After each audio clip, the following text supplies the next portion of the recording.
Well, welcome to today's episode of the Group Therapy Podcast. Today we have horror host, producer, writer, actress from Hexen Arcane, Celeste Parker. Please tell us about yourself. Hi, as you said, I'm Celeste Parker. I co-host a horror host TV show with my show sister Morgan.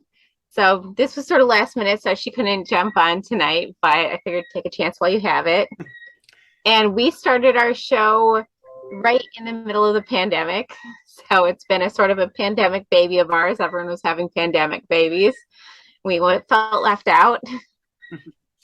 And so we started our show it kind of took off right away. We just got we had so much energy to put into it, and we were really passionate about what we do. We're really passionate about horror hosting, especially. And then from there, it led to all these other things. We purposely, when we picked the name Hexen Arcane, we didn't want to limit ourselves to just horror hosting. Not that that isn't enough, but we have so many passions, so many interests, and both of us have so much to bring to it separately that we thought, let's name it something where we can put everything we love onto that platform.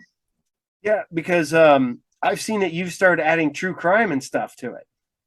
Yeah, that's one thing. We both love true crime, but I'm especially super passionate about true crime and advocacy. That's one of my big things. She's like a complete history buff, and so if you watch our episodes, a lot of time we'll go places, she'll be telling me all about the place, all about the history. There is nobody that can research anything like Morgan can. She can deep dive like no other. But I would be learning about these crimes anyway and doing all this research, so I was like, I want to share it with the world. And that's something that sort of grew out of it. I was like, okay, I got the horror hosting thing down. My schedule's not 100% full yet, so why not add that? That's kind of what I did. I had done a podcast, and it was just kind of a casual little thing that we did. And then the pandemic hit, and me and my son were stuck at my house. And I'm somebody who has to have stuff to do. I was going nuts. Yeah. So I brought back my podcast, and it was an actual podcast. Then everybody's like, why don't you do a video one? I'm like, I guess I could. And then we did that, and it just kept expanding. And Hey, I'm laughing at your cat. It's doing the leg up, licking its. Yeah, that one. There's another one immediately behind me. That is Maze. That is Mazikeen. And the other cat is Lucy. Then my little chubby corgi is down here. Under their table. Yeah. Oh, there she is. Boom. Gonna be meowing. But yeah. Yeah, you might hear my birds. Sorry, you probably do. Oh, you'll probably hear this one.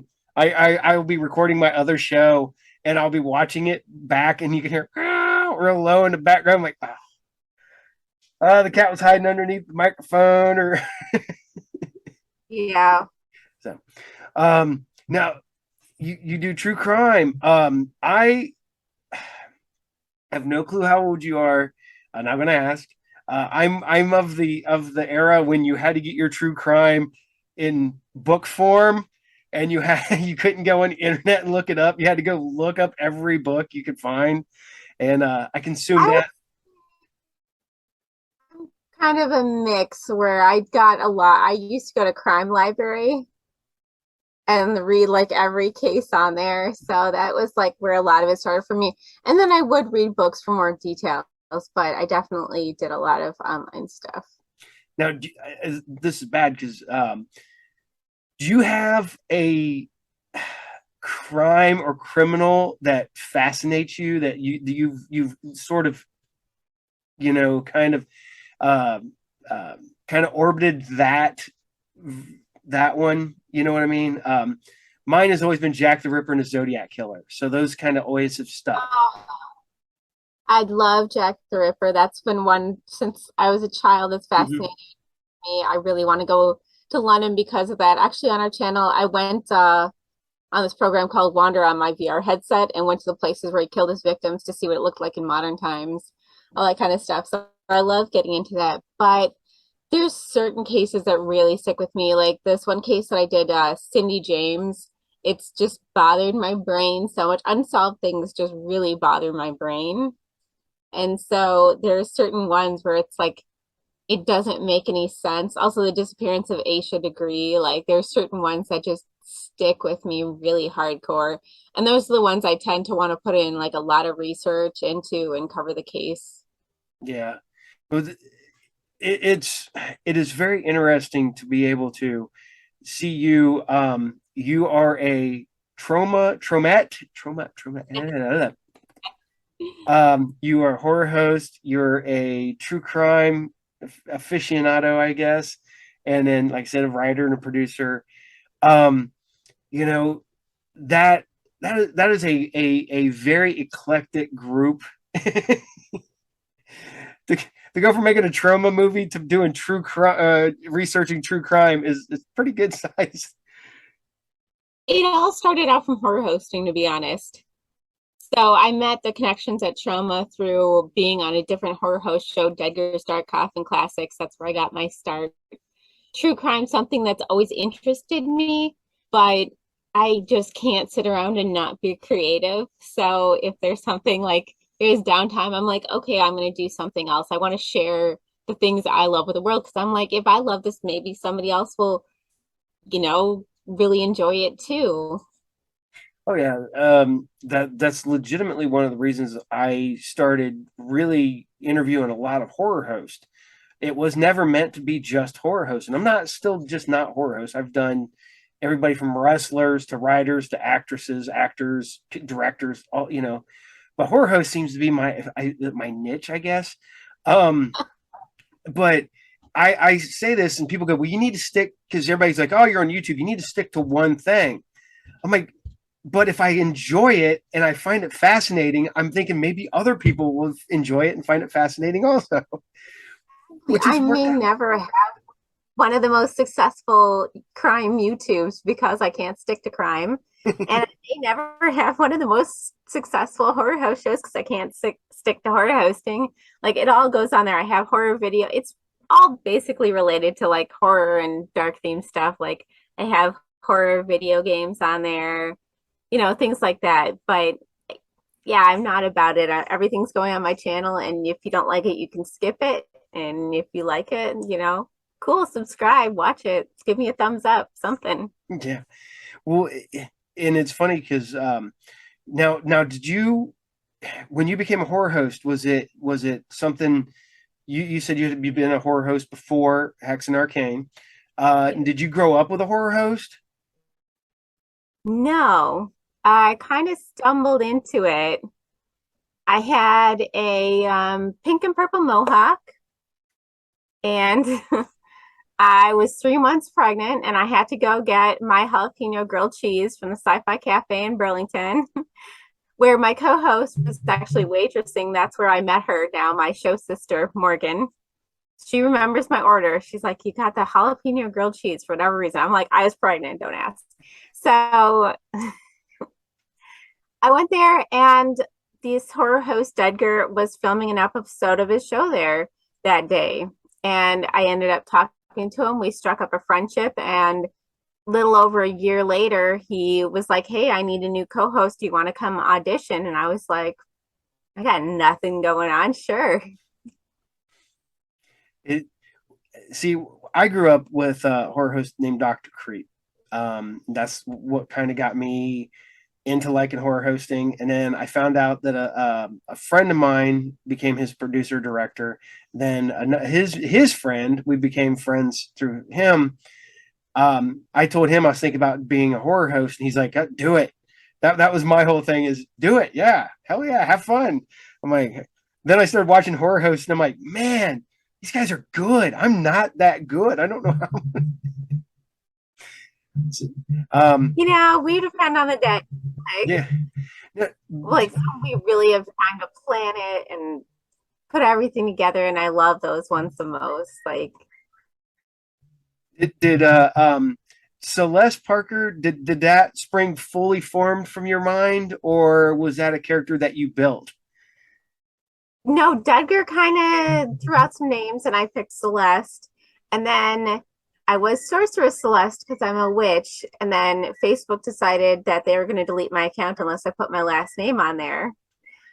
And then um, one of the Salem witches, his last name is Parker. And also, one of my favorite poets is Dorothy Parker. So I just kind of picked Parker for those two people. Yeah, it's funny you're talking about what my wife is. It's funny because we had this discussion. Somebody asked me, they're like, how does everything work with your family? And I was like, well, I was like, I'm an atheist. My wife's a witch, and they're like, well, how does that work? No, they go, well, that's mean first, and I'm like, what do you mean that's mean? My wife's a witch. She, she's a tarot card reading, spell casting witch. I was like, that's not mean. That's just what she is. I'm not gonna and I'm fully for her stuff, man. I buy her. She loves tarot cards. I've bought her probably 20 decks of tarot cards and anything she wants. I'm like, yep, I'll get it. She That's wanted to go to New awesome. Orleans. We went to New Orleans. We did all Yeah. that fun stuff. Um, so when you met your current co-host, your show sister, now how long did that take before you guys became, because you were talking about just a few years ago, did you guys like just immediately like bond and then that's how this became, or is it one of the ones where you just really kind of? We kind of knew each other, but we didn't really know each other. And then she actually joined as a co-host on Get Dedger's show as well, and we just really struck up a friendship from there. It felt our chemistry was really natural on that show too, and we just ended up really forming a close bond. And so when we left Edgar's show, we looked at each other like, we're not ready to be done. Let's start our own. And 9 days later, our first episode was out. And Yeah, I just happened to find you. I was I want to say I'm on Amazon one day, and I'm just scrolling through, and I'm like, I was looking at, I was watching another horror host show, and then all of a sudden it's like Hexen Arcane. Click, click, click. And I started going, oh, okay, click, watch that one. Then I watched another one, and I'm like, I really like this show. yeah, see, I was so disappointed with, I was so excited to get on Amazon, but then I was disappointed that they kind of, they don't support you unless you're Mm. really big. And so we got a lot of views for us, and I was so excited about it. We got a big audience from being on Amazon, but it was only for a few months before they stopped really supporting it as a platform. I think we're still on Prime on the UK, but not in the US. But our episodes are available to buy on Prime. So if you search us, you can find us. Um, Now, do you both work on your show? One of you write, or is it a multi-person deal? Is it you, uh, Morgan, and other people, or is it just the two of you that put an episode together? It's, I would be lying if I said it was only the two of us because we have had help from other people. Like we had this wonderful guy do our intro animation. We've had a band write a song for us. Like, so we've had a lot of people come together, but day to day working on the show, it's the two of us. We film everything, we edit it all, we write it all, we pick the movies. For the most part, that's 100% the two of us. And I'd say it's pretty 50-50. Like, she's a really good at coming up with ideas, or one of us will come up with a base idea and the other one will snowball off it. But we bring a lot of our personal interests in as well. So, there was an episode about Naked and Afraid because I also love the show Naked and Afraid. So we incorporate our interests, and she's like, man, about Naked and Afraid. But she's like, cool, you're into it, let's do it. And the same thing for things she's into. We'll have an idea and we'll just be like, yes, let's do it. And sometimes we'll say, is that too far? And the other will be like, yeah, that was too far. Let's not do that. Mostly it's her trying to go too far. But yeah, all of it's done between the two of us. It's a total collaboration. She's very supportive of things I want to do. I'm very supportive. Either one of us can throw anything we film separately on our channel, things like that. Now, um, here's where we're going to start getting into some of the hard hitting questions here. I ask this of Okay. everybody. Um, Money is no object. What movie are you showing on your show? Sleepaway Camp. That's the first sleepaway camp. I have a tattoo of Felissa Rose from Sleepaway Camp on my leg. Morgan and I are both huge fans of both hers and that movie. It's like a both one of both of our favorite movies. So I would definitely be showing that in a heartbeat. So, okay, this will go into the second question. Money's no object and time is no object. Because who are you having on your show? Can I resurrect people from the dead? Yep. Then I would want Dedgar on my show. He passed away in the last year, and it was one of my biggest regrets that he never got to appear on my show because he gave me my start and he was made meant so much to me. Like he was my inspiration for everything I learned about horror hosting was from him. So I would have loved to have him on my show. Wow. Oh, that's a deep one. I did not expect that one. Um, it when with horror hosting and you know being on TV, do you ever get people that will be like you'll be like out somewhere where somebody will notice you or know who you are that's not like at a con or something like that? It's happened, yeah. It's happened more to Morgan than me. I think that I disguise better in my normal life.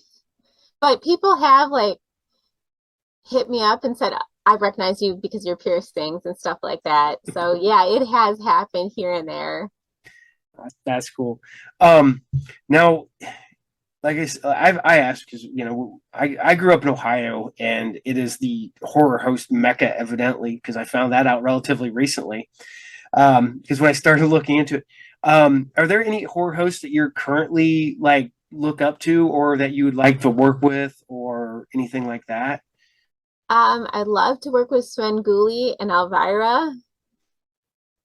There's a lot of others. Midnight Mausoleum, I super look up to. I think they're amazing. Dr. Destruction out of Kenosha. We work with him whenever we can. He's a wonderful guy. His show's been on for, 20 years now. So he's definitely somebody I look up to. And then Dedgar's wife has her show starting, Storm's Eclectic Realm, and we're really excited to work with her too. Awesome. Awesome. And I have to ask this one. Have you ever put together an entire show only to find out that you could not air that in the show? No. No? Have you ever done an entire show where you just watched the show when you were done and went, yeah, no, we're not doing that show and had to go back and redo it or give up on it? There's ones we should have done that, but we're both the kind of people that if you put enough time into making a mistake, we will see it through. So there's been some awful shows that I had to like seriously edit and censor. But we picked it because we're like reading a description and we're like, that sounds so fun. And it is the worst movie in the entire world. And I like owe my audience a lifetime of servitude for putting them through that. But yes, they had to watch it. I've done that.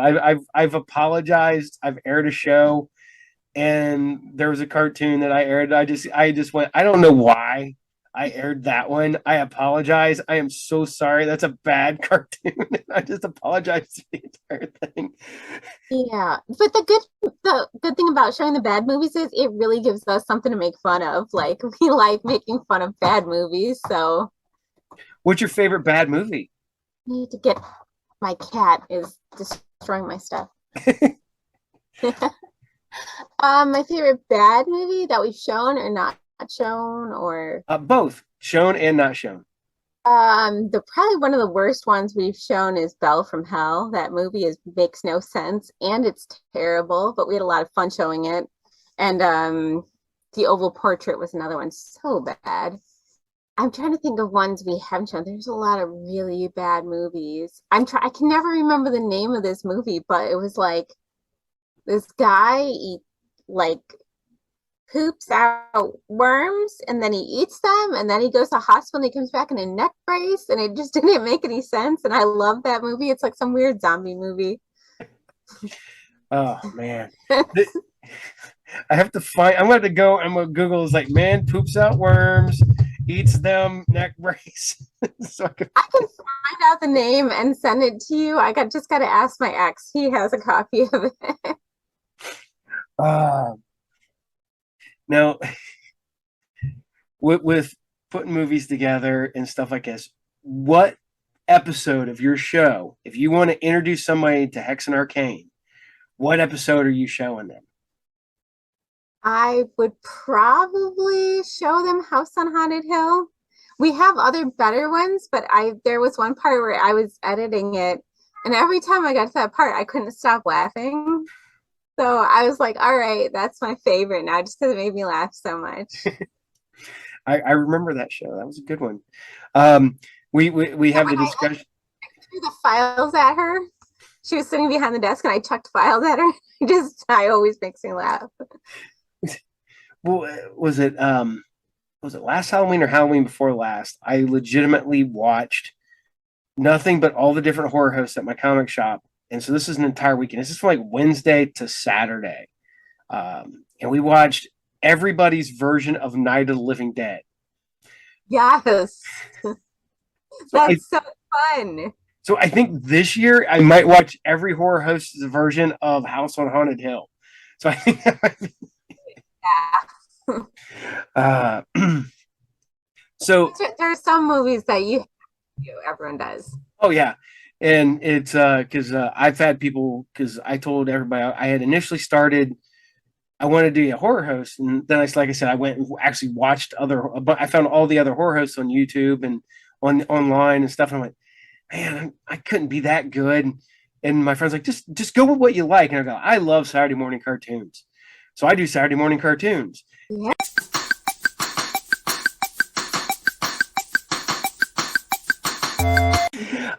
So how much? I'll have to edit this whole thing out. How much of Celeste Parker is you? A lot. A lot.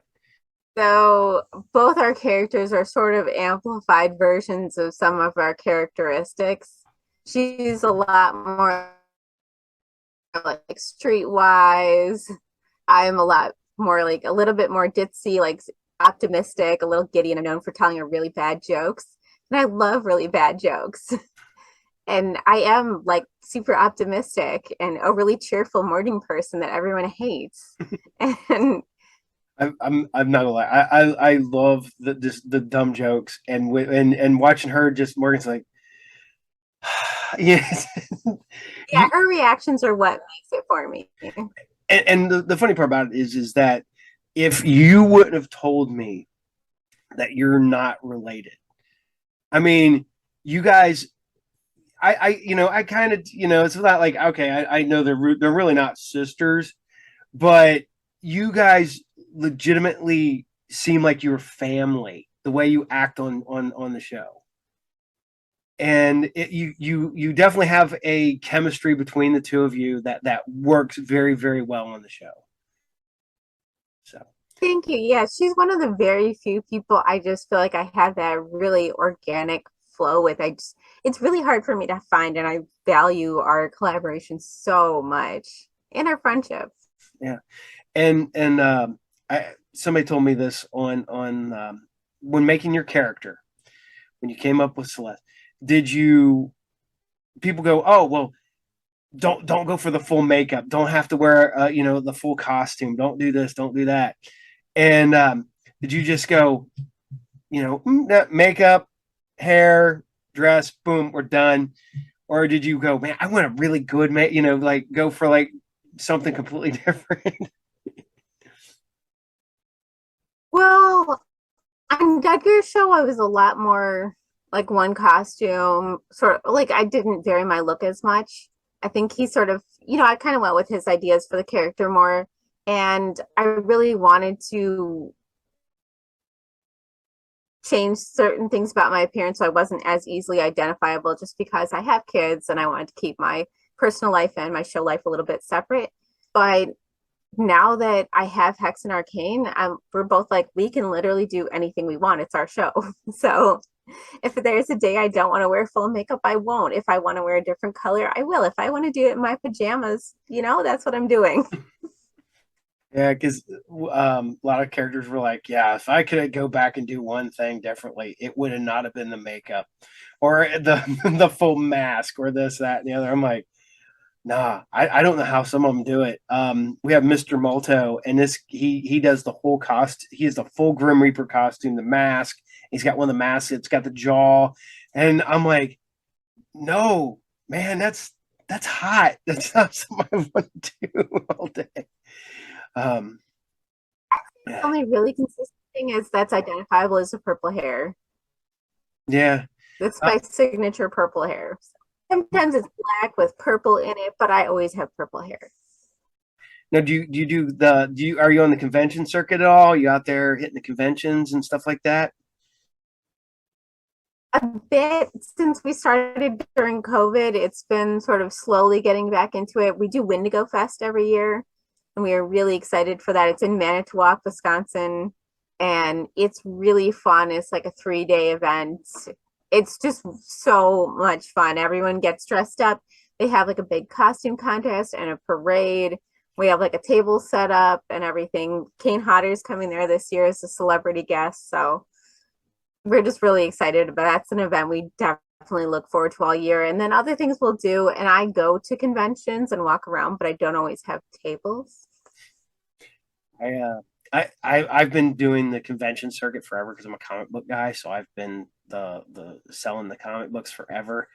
And now it's like this is the first year somebody goes, "Hey, do you want to do the convention?" I'm like, I don't have any.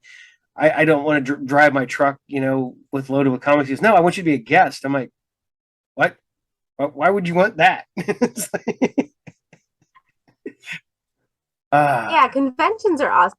I love oh yeah. conventions. Well, I don't know. I miss the old. I'm old, so I miss the old days when the guests were like freely able to walk about the convention floors without their managers tell them to go back to their lair where they're supposed to be. Um, Yeah, usually dead in Chicago when it started was like that, where like the guests would just come and hang out with people and mhm, very small. It was pretty like intimate setting, so they just sit and talk, and it wasn't like push people through. mhm. We I was like I used to always call it BarCon because you'd go to the hotel bar where the convention was and you'd hang out, and by the end of the night you were hanging out with like every celebrity from the thing.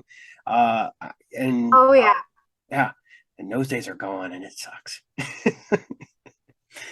the yeah. Pensacon. I ended up at the end of the night drunk in the elevator with some of the original cast of Rocky Horror Picture Show. Wow, I've been. Sorry, I'm so drunk, and she was like, "Don't worry, honey, I am too." We did you ever watch Buffy or Angel? When Yeah, those, I've seen not really Angel, but I've seen a lot of Buffy. I end up hanging out with some of the people from Buffy and Angel, and the one that I thought was great was Andy Hallett, who's passed away, but he was Lorne. He was the karaoke demon. That's how everybody remembers him.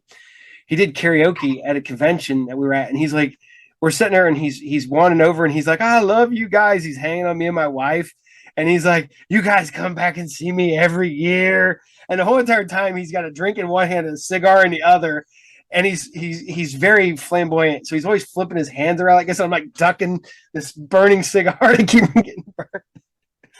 And It's great. but I've hung out with like Ted Raimi and stuff like that, and it was so much fun back then, and it's not as fun, but there are certain conventions that really You kind of, find the right. yeah. I'm hoping with the one I'm doing in next month that there's people I want to meet. Like I want to meet. I get Ray Wise is going to be there.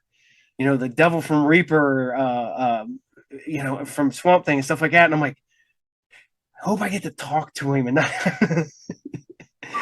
and not and not have security like try to keep you apart. Um, with yeah. Now get back to the questions. All right. Um, how long does it take for you to put together a show? That really depends. If we pick a longer movie, it's usually pretty fast and easy. And then it depends on how complicated our skits are and how much editing they need. So usually it takes about a couple hours to edit an episode. and a couple hours to film it and a couple hours to watch the movie and all that stuff. So, but if it's a really complicated one, add a couple more hours. So you're looking at anywhere from probably like 6 to 10 hours an episode. Now, and that's all just you two. You do all the filming, the camera work, the production.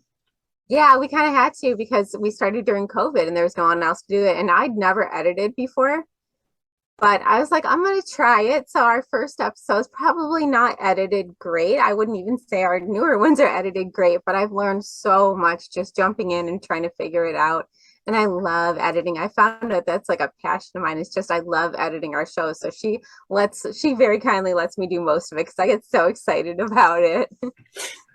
See, I'm old school. I started out in an actual studio with VHS tapes with the little buttons so you could do the wipes and you could record and go through all that fun stuff. Now I do everything on the computer that I'm recording on now. What? It's VHS. Yeah, VHS. Yep. I'm kidding. I know what VHS.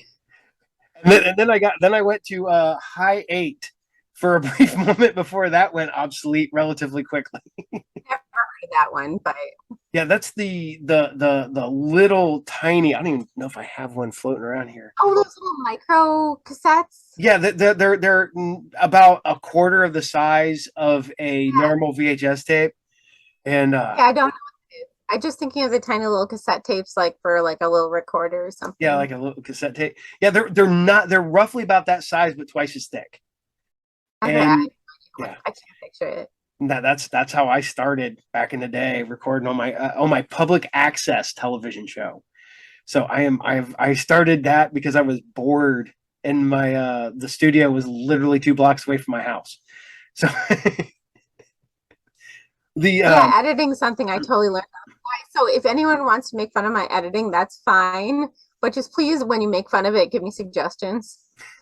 I will. um I'm not I'm this is nothing. I found out that when I edit, one thing that works great for just like I guess kind of mellowing you out so you can edit better. Not better, but like I listen to movie scores. Like and it just fits the you get the music going, and it's not like because I'm a metal guy, so I tend to hear uh, and that gets distracting. But if you listen to a movie score, that's made to be in the background of a movie, so it works great when you're editing. Yeah, if that would work for me, but I'll give it a shot just for you. And although I also edit too, I have like vinyl over here, so I'm listening to the Fear Street from Netflix, Hellraiser 3. Uh, I have the soundtrack to Unsolved Mysteries. Oh, see, that show was one of my inspirations for doing true crime. Have you been watching? Have you watched the new ones on Netflix? Correct? I need to like I have this childhood association of being absolutely traumatized as a small child by watching Unsolved Mysteries when my dad put it on for me, thinking that would be appropriate for a very sensitive, very scared child to watch at 7 years old. And it was a terrible idea. And I'd stay up at night, like thinking on these cases, and that turned into an interest of mine and now a passion. So thanks, Dad. I blame my mom and my dad for my fascination with true crime. We were driving through Texarkana when I was like 5, maybe, and I had parents that didn't really tell me I couldn't watch stuff on television.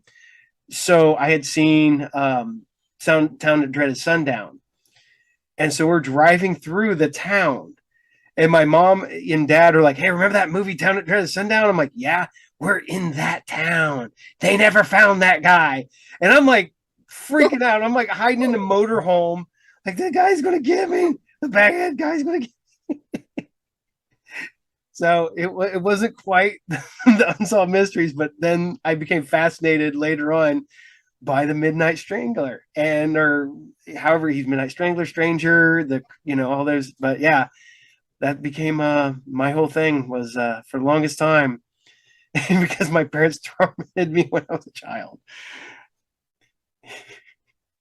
Same, yeah. Unsolved Mysteries all the way. That was definitely what did And it. you need to watch the new ones on Netflix. There's an episode that will make you angry. It is a it's an unsolved crime, and you will be angry by the time it's done, and you'll be like, "Man, I got to It, look into this."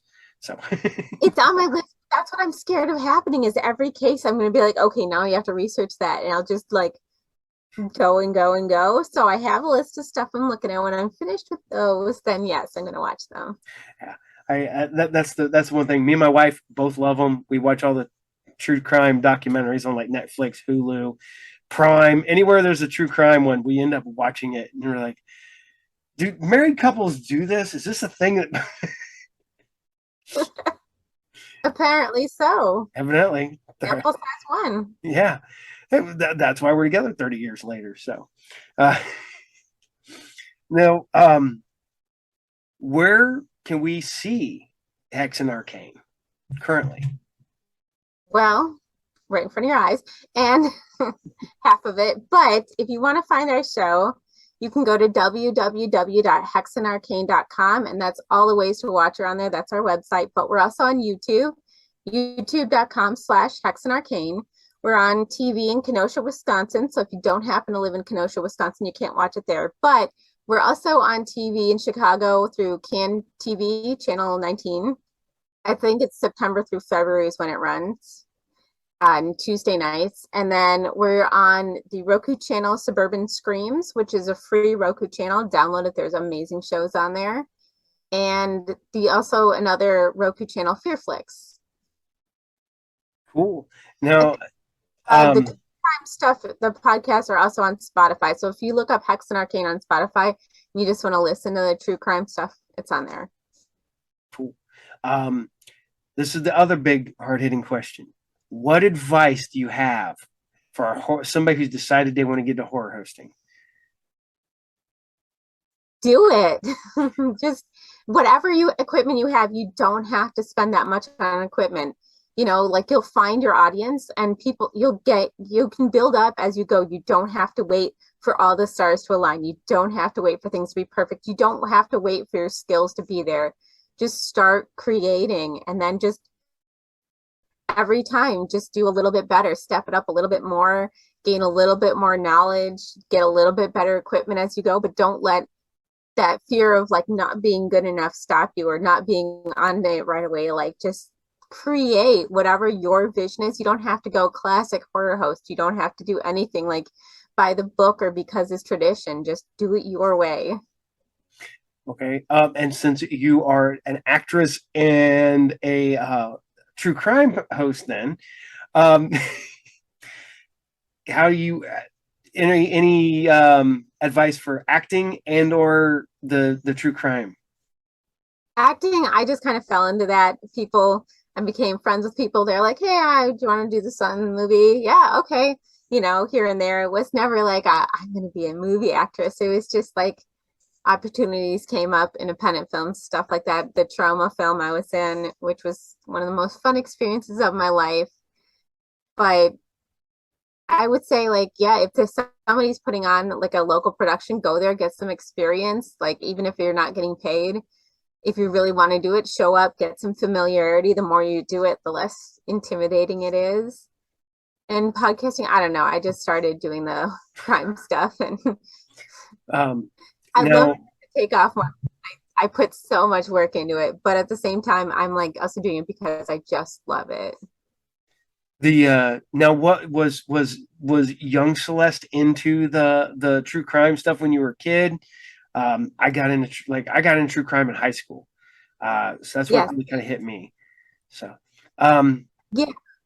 yeah. I was a child when I was watching Unsolved Mysteries, and it terrified me and traumatized me, and also fascinated me. There was one of the case that really stuck with me from when I was a small child that I remember was disappearance of Angela Hammond. I actually recently covered that um, on my show just because it was so personal to me because that was the case that really made me like terrified of just disappearing and never being found. And that led to my reading all sorts of stuff, getting really into Jack the Ripper and BTK, that was like my big thing for a while. And then I never expected that to be solved, and it was. So I was like, and then I started writing the serial killers, and I don't do that anymore just because I got overwhelmed. It was a lot of people, it was a lot of time, and just I had to take a step back from that, but it was very interesting while I did it.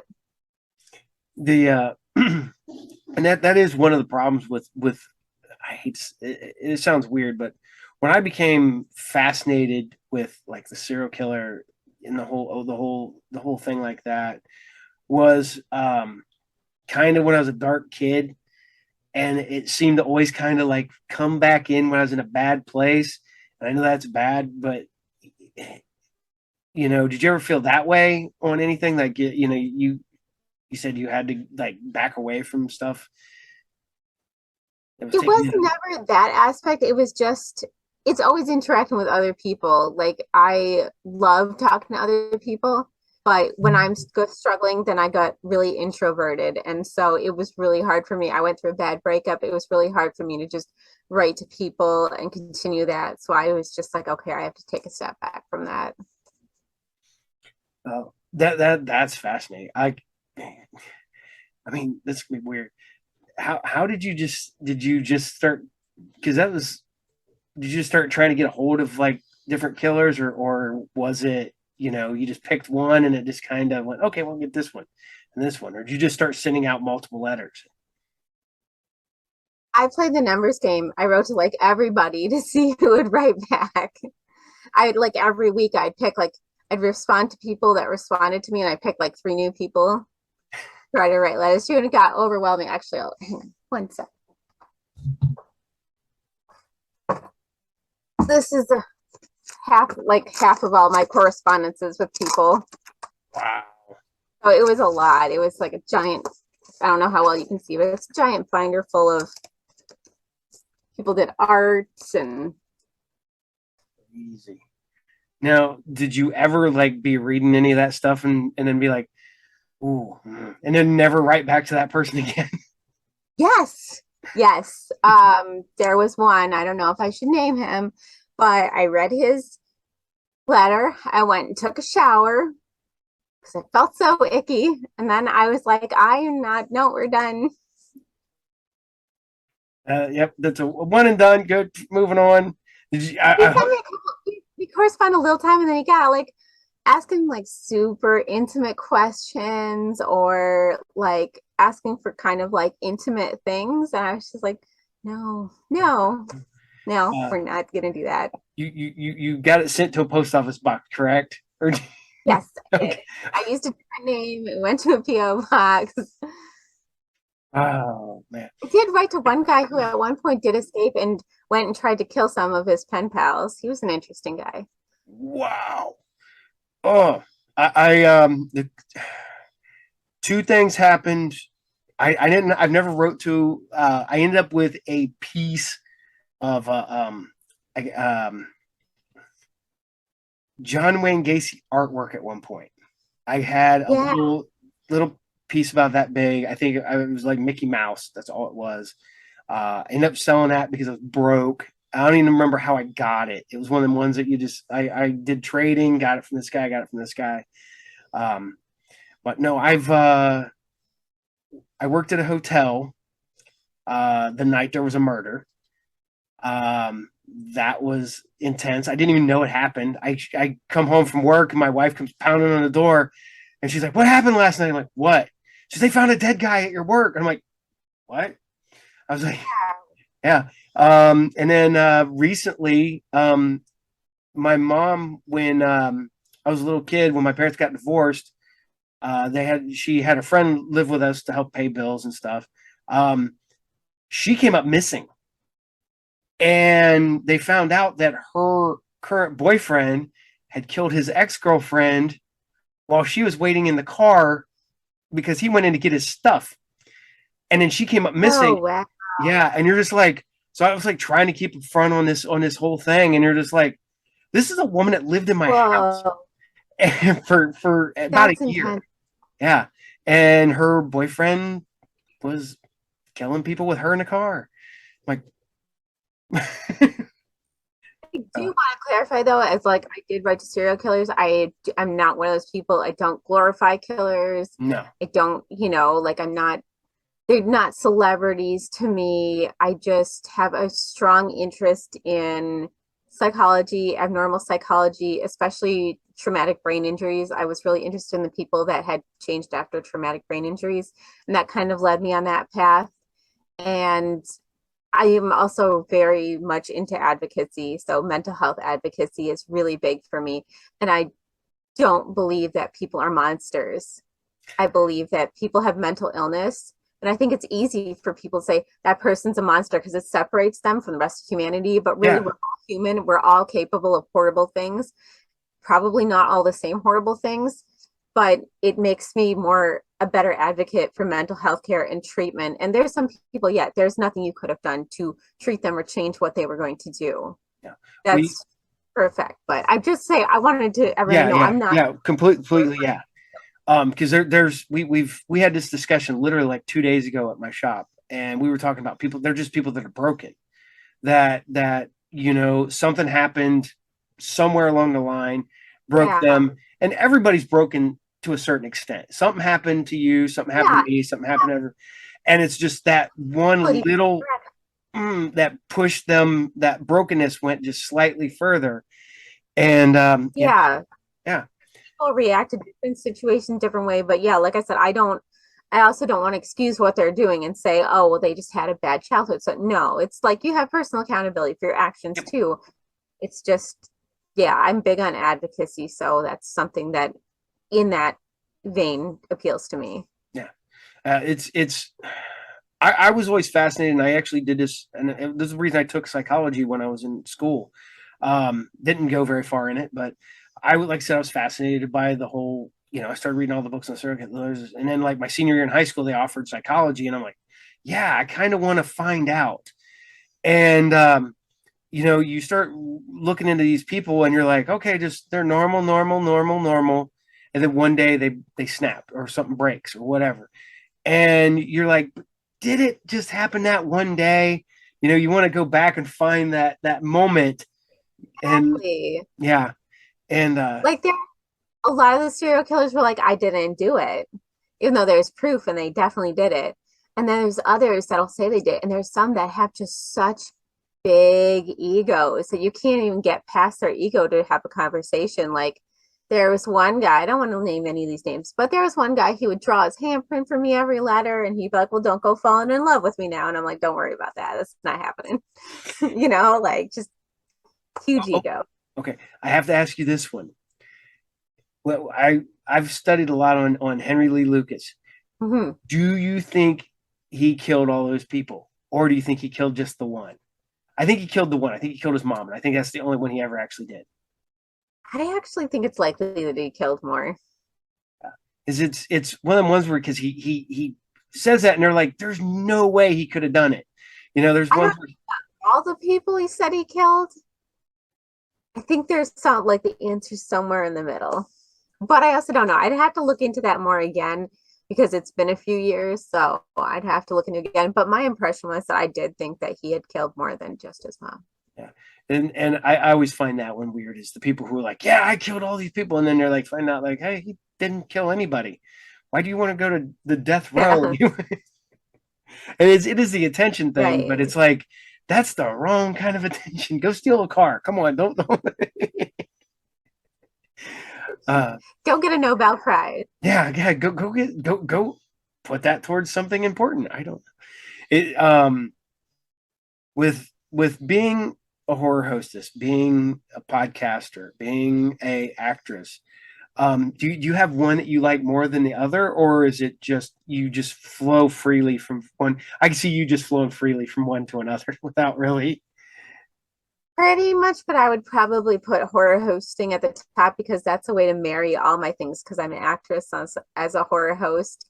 I'm an artist. I create a show. And then also I use my true crime stuff in the horror host show. I often Yeah. like throw them in. So I'd say that's the one that combines everything for me. It can combine like literally every interest of mine can come into horror hosting some way, somehow. And You said you would love to go to England, stuff like. Where would you like to go? Where would you like to go investigate? Where would you like to go to check out? Oh, they don't even get me started. But I really want to go to the Lizzie Borden bed and breakfast and stay there overnight. That's always been a dream of mine. Um, like hint, hint to my husband. Yeah, that's something that I really want to do a lot. That's very high on the list. But I mean, drop me anywhere and I will find some kind of story or something to investigate everywhere we go. I'm like, can we stop? And I just got to film this real quick. Like, Yeah. there's always a story. Every place has its story, and I want to tell it. It's really fun just getting out on the road and finding out history wherever you go. Uh, Yes, that's how I find out so much cool stuff. Like we just the episode that came out today, I went looking for Momo, the Missouri monster. mhm. Didn't know existed until I ended up in Louisiana, Missouri, in a tiny town overnight. And I'm looking up stuff. I'm like, Momo, let's go find Momo. I I got really excited for my anniversary a couple years ago. We went to New Orleans and we drove through Honey Island, and I'm like Honey Island Swamp. I'm like, ooh, the Honey Island Swamp Monster. My wife's like, what? I'm like, the Honey Island Swamp Monster. She goes, we're not stopping for the Honey Island Swamp Monster. Do now, yeah. And she goes, maybe next time, but not this time. We got a short schedule because we both got to be back to work.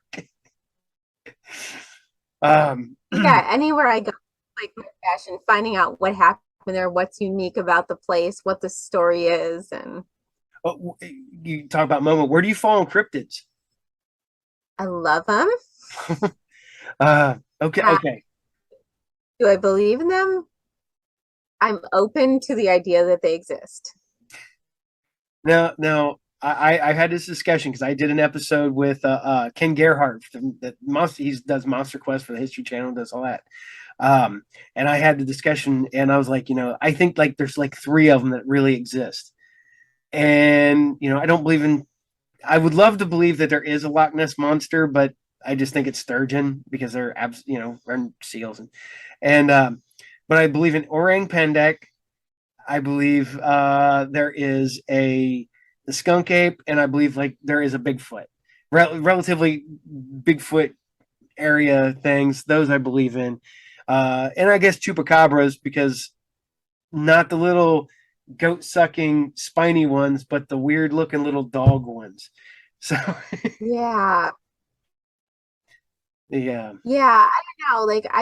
Like there were enough people that saw Mothman, there's enough people that saw something weird where I'm like, there's gotta be something to it unless it's mass hysteria or something. we were planning on going there. We were planning on going there this year. Hopefully, we're going to go to Point Pleasant because it's not that far from where we live in Ohio.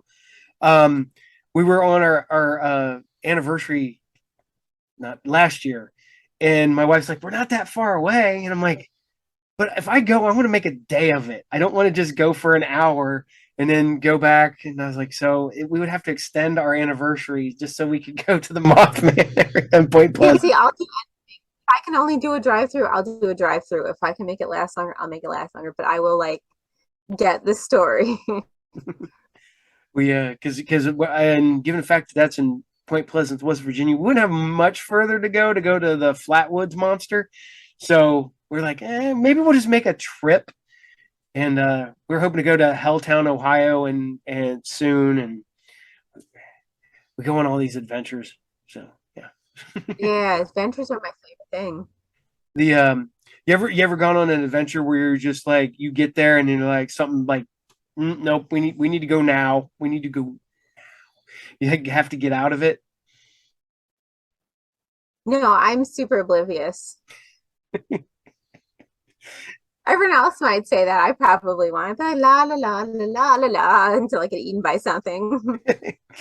I see. I don't worry about like the ghost or nothing like that. We were ghost hunting years ago, and I'm like sitting there and I keep hearing. I'm like, um, there's somebody in the woods, and they're not far away from us, and they're like, we're not supposed to be here. so we need to get out of here now. And it was like everybody's like, well, I'm filming. Morgan's definitely the more present, street smart one of us, and she'd be like, Celeste, we need to go now. Like, Um, yeah, it is funny finding out that you guys are you know, I guess you're show sisters and not related, because like I said, you guys have such great chemistry on the show, and you seem yeah, like maybe you're might as well. legitimately like I wouldn't say sister, but at least cousins, maybe like really good cousins. That's what it feels like. So We started on Deadgear show as cousins. When we had our own show, we decided sisters worked better for the storyline. But yeah, I mean, the love is real. She's one of my best friends, someone I care very deeply about. So I think that comes through and that we have fun together. It's not a job for yeah. us. So you may not be your sister by blood, but she's your sister by yep. Absolutely. Yep. Um all right. Any upcoming events, any upcoming episodes you like to tell people about that's coming up? Wendigo Fest we're going to in October in Manitowoc. It's September 30th. It's like, and then October 1st and 2nd, I believe, in Manitowoc, Wisconsin. That's going to be really fun. That's the only event we have lined up. And I'm always walking around Riot Fest, but so you can catch me there. But other than that, we have like new episodes pretty much every week. I do true crime stuff as much as I can. Thursdays, new episodes come out on Spotify of the podcast. So if you just want to listen there. And for everybody that does watch or listen, like, subscribe, share, thank you so much. It means so much to me because there's so much hard work and passion and love and time and everything that goes into doing what we do. Cool. I appreciate it. I will say this to every horror host, and I've said this to every horse before, and I will say it to every horror host after. I appreciate what you do. This is I know that it's doing it for the love of it, because I know, like everybody says, there's no money in it. You're doing it for the passion and the fact that you guys do everything yourself. That's even more that you're putting into every episode. I appreciate it. I appreciate you. It's very. I thought growing up that when I hit like high school, I thought horror host was a lost art, because we kind of lost our horror host locally. I live, and then all of a sudden I started finding these horror hosts and stuff, and I started finding it, and I became passionate about it. Literally at my comic shop, I will occasionally just turn horror host on the big TV behind my counter, and I just run them all day. And as I tell other hosts, I'm like, yeah, I have these kids who come in and are like, what are you watching? Why is that guy making fun of that movie? Or why is this? I'm like, let me tell you, children, sit down and I will tell you the story of the horror host. And It is a wonderful tradition that I'm so blessed to be a part of. Like, I'm seriously honored to be among all these great horror hosts. and we appreciate you being among the horror hosts. I like I said, I love the show. It's fun. I've caught a couple of episodes of the true crime. Um, it is hard because I watch a lot of horror hosts. Plus, I do all my own stuff. So I don't get to watch every week. So I may miss a week and I'll watch another episode here and here and here. And is there any horror hosts that you're watching that you might like? You know, I should ask that too. So I wish I had time to watch other horror hosts. I really do. I think that's I always watch old. I've watched old episodes of Dead Ghost Show. I've caught people on Amazon too, on Prime and stuff like that, and randomly on YouTube. But there's nobody I get to watch regularly. Regularly, I would say it's all the true crime podcasts because I can never sit and watch anything, so I always listen. uh, If I'm cleaning, if I'm going on a walk, if I'm running errands, anything, I'm always listening to podcasts or audiobooks or things like that. But I don't get to sit and watch things very often, unfortunately. Do you interact with your fans on like YouTube when your episodes are on? Oh yeah, I would love to. Like I love when people leave comments, and I think that like some of the people have so great. They have good insight, good comments. I love to hear people's thoughts about the true crime cases. Like please leave comments. You'll hear back. Yeah. I never thought I would enjoy it as much as I do, but I do my show. When I do it, I do the live episode when it drops on Saturday morning. I'm chiming in through the entire thing, and I thought when I first did it, I thought, I'll just like, hello everybody, how y'all doing? All right, and then just kind of watch it, and then I'm like, nope, I gotta keep talking to these people while I'm doing. I'm literally making breakfast for my son while messaging people. You find your people through that, like somebody that has that much shared interest. It's hard for me to find someone I really connect with that shares my passions the way I do and that I can really talk to. So when I do find those people, I'm like, oh, we're best friends now, and then they try to get rid of me and it's awkward. I've legitimately became friends with a fan of my show because he found my shop, found out he was not living far from my shop, came in, we became friends. But then he ended up moving to Hawaii, and I'm like, man, we just become friends and you moved. This sucks. So Yeah. he'll pop up on the show, and I'm like, how you doing? And people are like, you guys live close. We used to. Now he lives way far away from me. um, Well, I just want to thank you so much for inviting me on yep. today and letting me blabber on about all the things I love in my show. And yeah, you should definitely try to get Morgan on sometime because she's a Yeah, blast. I would love to get Morgan on. I'd love to get both of you on sometime on the same show too. So I could do like Morgan one time and then get you both on another Yeah. show. But yeah, I greatly appreciate it. Like I said, thank you a ton for being on the show. Thank you a ton for what you're doing. Um, like I said, I thought horror hosts were dead. Now you all are keeping it alive for a new generation, and it's I call great. myself Thank you. the Walking Dead. It's a little bit tired. Yeah. All right. Well, I'm sorry. I will let you go. Take care. And I hope to talk to you again soon. And have a good night. Go get some sleep. So, Thank you. Good night. good night. See ya.